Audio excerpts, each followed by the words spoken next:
ये पहला प्रश्न हो गया, ग्रेजुएशन तक ये सब करें। ग्रेजुएशन के बाद अब जब आया दूसरा प्रश्न कि क्या किया जाए, क्या कोचिंग की जाए या सेल्फ स्टडी की जाए।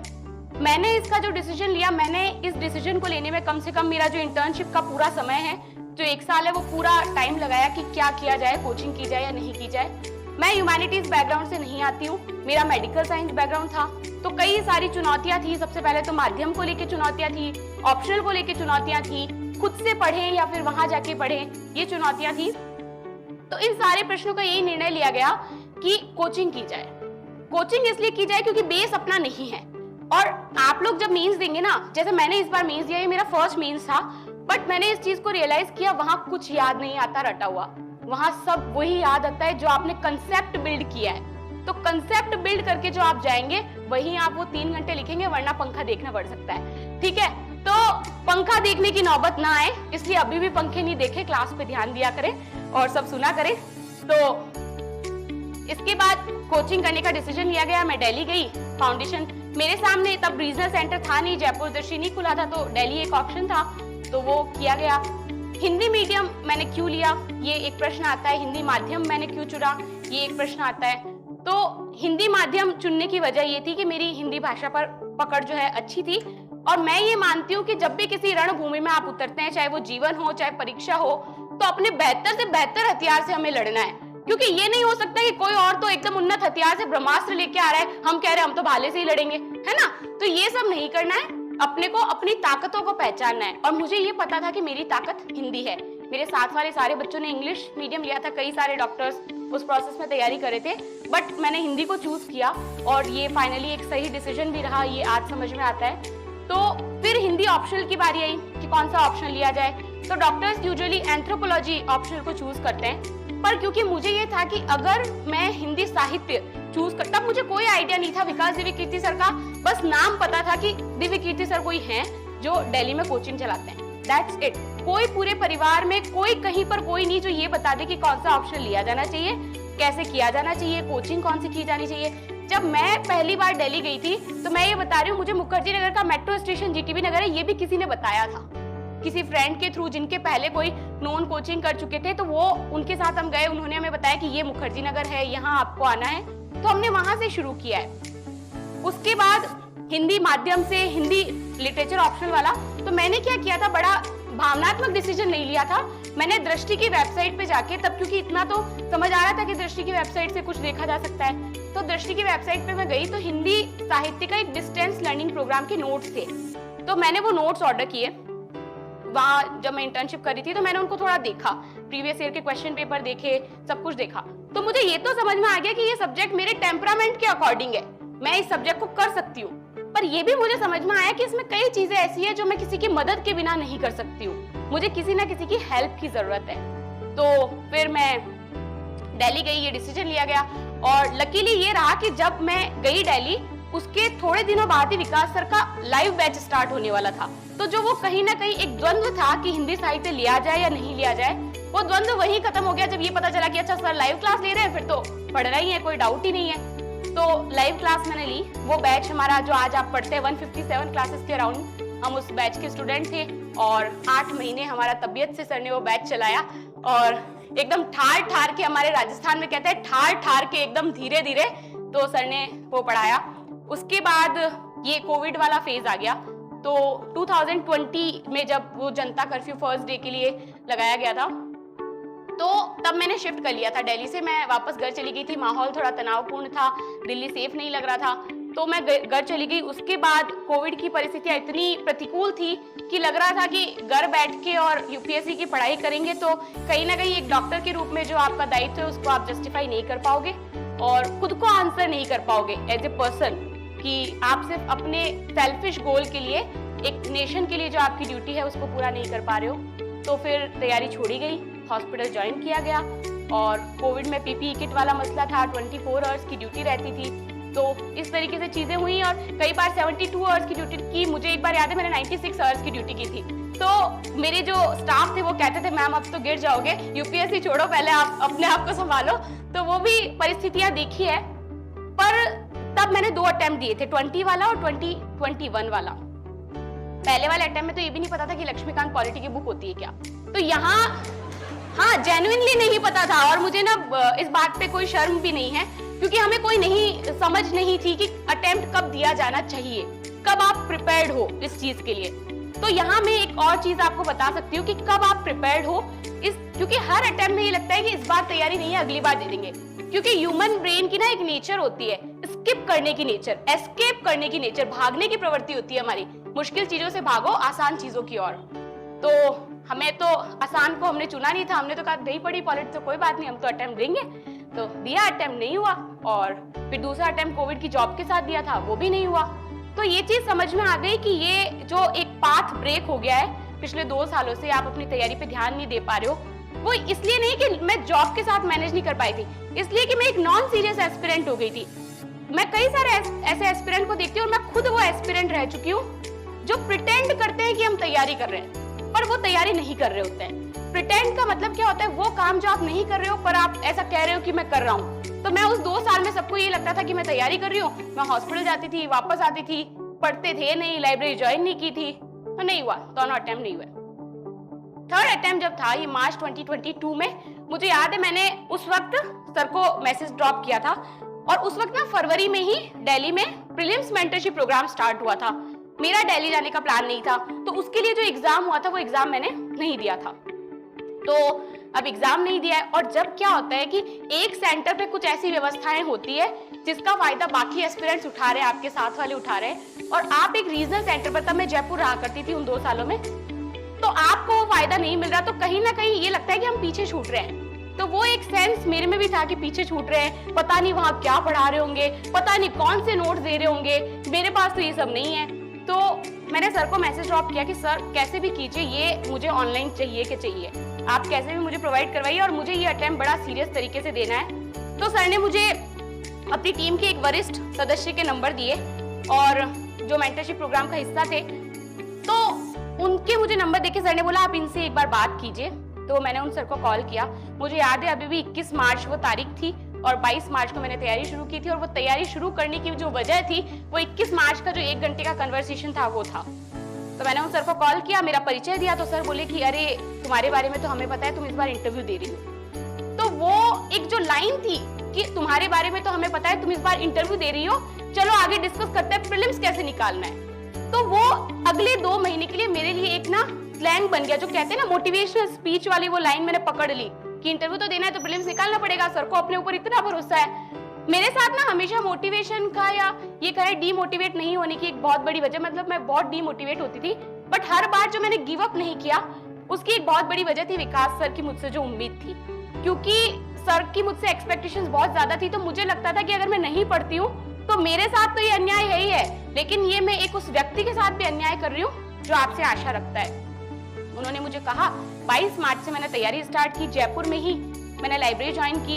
और ये जो एक प्रश्न बार बार आता है कि रीजनल सेंटर से आप तैयारी कर सकते हैं या नहीं कर सकते, आपको एक बड़ा ग्रुप चाहिए, कोई है नहीं साथ में, डिस्कशन किससे करें, तो इसका आंसर मेरी इस प्रीलिम्स की तैयारी में आप देख सकते हैं। 22 मार्च से 5 जून तक ये पहली बार था कि मैंने यूपीएससी के लिए ढंग से पढ़ाई की, कायदे से, कि कायदे से लक्ष्मीकांत उठाई, कायदे से स्पेक्ट्रम उठाई, कायदे से उन एरियाज को आइडेंटिफाई किया जो आपका प्रीलिम्स निकलवा सकते हैं। 110 बच्चों की लाइब्रेरी थी, उस लाइब्रेरी में एक भी बच्चा यूपीएससी का नहीं था। मैं अकेली यूपीएससी की तैयारी करती थी, सुबह 9 बजे जाती थी, रात को 10 बजे वापस आती थी, एक फिक्स शेड्यूल कर रखा था। पहली बार मैं अपने जीवन में मैंने डिसिप्लिन को फॉलो किया।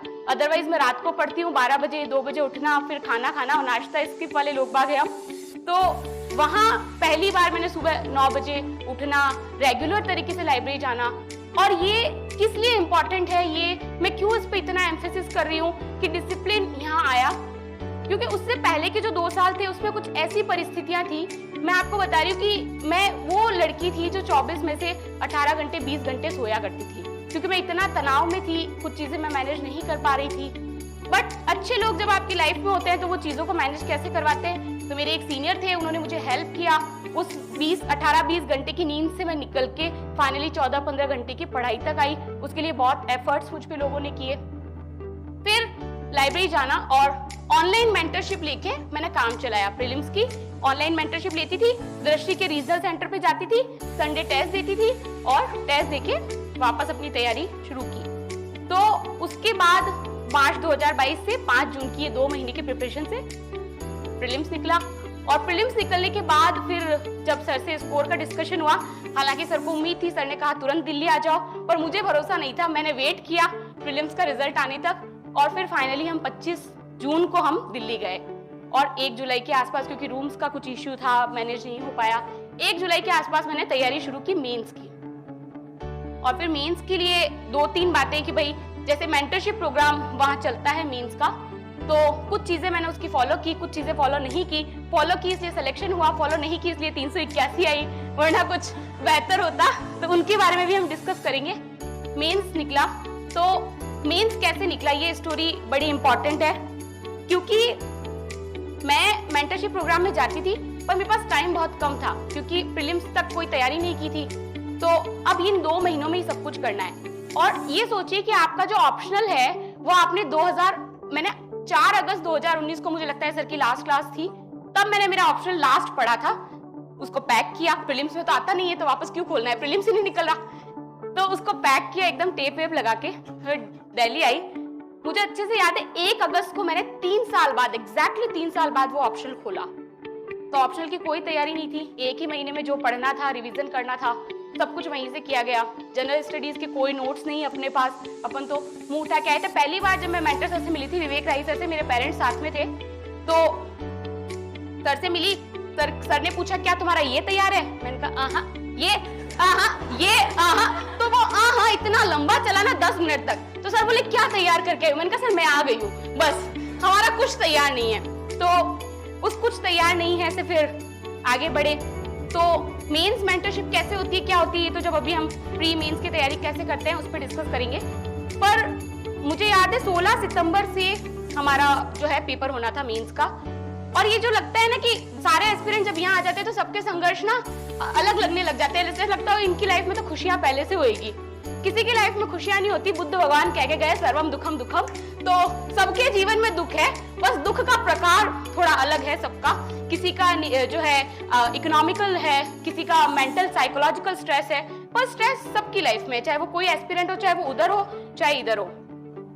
तो उसी प्रोसेस में मेरी जो बेस्ट फ्रेंड है उनकी मदर एक्सपायर हो गई थी, तो हम साइकोलॉजिकली बड़ा अनस्टेबल थे। आंटी मेरी बड़ी क्लोज थी, और जब मैं गई 1 वीक पहले, तो मैंने विवेक सर से, जो मेरे मेंटर थे, उनको मैंने ये कहा कि सर अब यहाँ स्ट्रेस बहुत ज्यादा आ रहा है, मैनेज नहीं हो पाएगा, जयपुर मेरा सेंटर है मेंस का, तो मैं वहीं जाती हूँ। और मेंटरशिप में ना हमें कुछ क्वेश्चन आंसर्स मिलते थे, लगभग 800-900 के क्वेश्चन थे।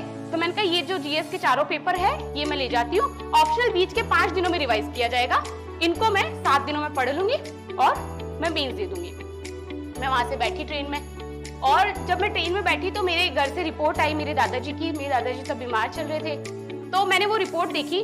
वो रिपोर्ट एग्जैक्टली वही रिपोर्ट थी जो मेरी, जब बेस्ट फ्रेंड को हमने लूज कर दिया था 14 अगस्त को, 13-14 अगस्त की रात को। तो मुझे ये लगा कि ये ठीक नहीं होगा अगर हम इस टाइम पे मेंस दें। मैं घर गई, वहां से जयपुर नहीं गई, घर गई। घर जाके, और जो सिचुएशंस थी वो वाकई बड़ी खराब थी।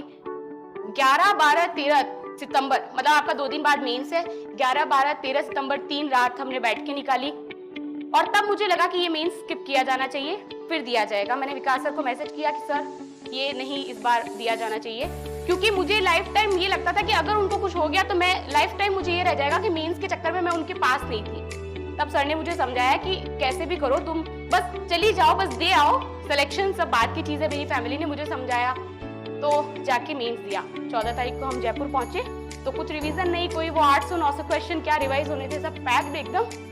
16 तारीख को मेंस देने गए, पेपर दिए। बीच का जो 5 दिन का गैप होता है उसमें बच्चे सारे रिवीजन करते हैं। हमारी परिस्थितियां कुछ ऐसी थी, ऐसे अपरिहार्य कारणों की वजह से, कि वो भी नहीं किया। 3.5 दिन तो बस ऐसे ही निकाल दिए। पीछे का जब 1.5 दिन बचा तब रियलाइज हुआ, अच्छा 2 दिन बाद तो 1.5 दिन बाद ऑप्शनल है, क्या किया जाए।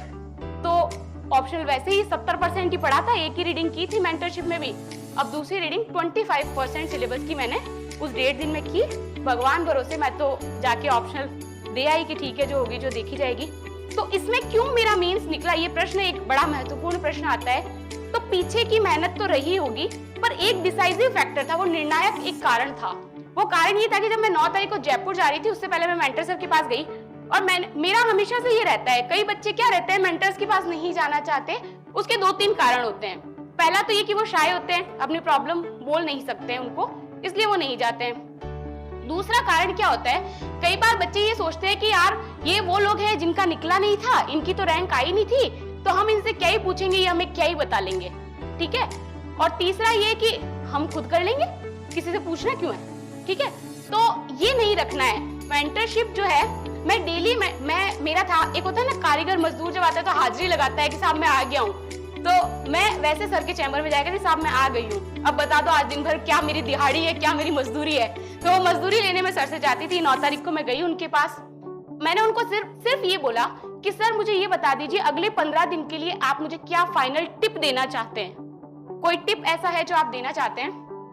तो सर ने मुझे ये बोला कि तुम कुछ मत करना, तुम मेंस के सारे प्रश्न कराना, कैसे भी कराना।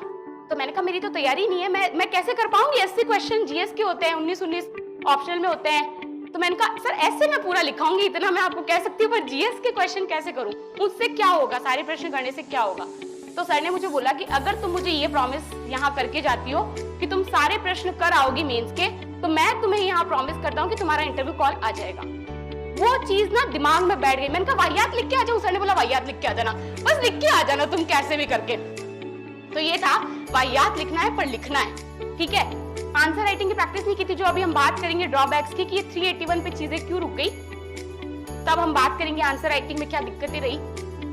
तो हम गए और ये था कि सारे प्रश्न लिखने हैं, इधर का वही कहीं की ईंट कहीं का रोड़ा, भानुमति ने कुनबा जोड़ा, तो मेरे जो आंसर थे वो भानुमति का कुनबा ही था, कहीं इधर से 2 पॉइंट निकाले, इधर से 2 पॉइंट निकाले। बट मेंस वाकई इतना हेक्टिक होता है, और वो 3 घंटे जो होते हैं ना, उसमें आपको ये सोचने का समय नहीं होता है कि मैं क्या लिखूं। आपको लगता है लिखो, सब लिख रहे हैं भाई लिखो, ठीक है। तो लिखना शुरू किया। तो कैसे आप इंस्पिरेशन ढूंढते हो, मैं हमेशा बार बार यही कहती हूँ, इंस्पिरेशन आपके आसपास है, आपको ढूंढने की जरूरत है।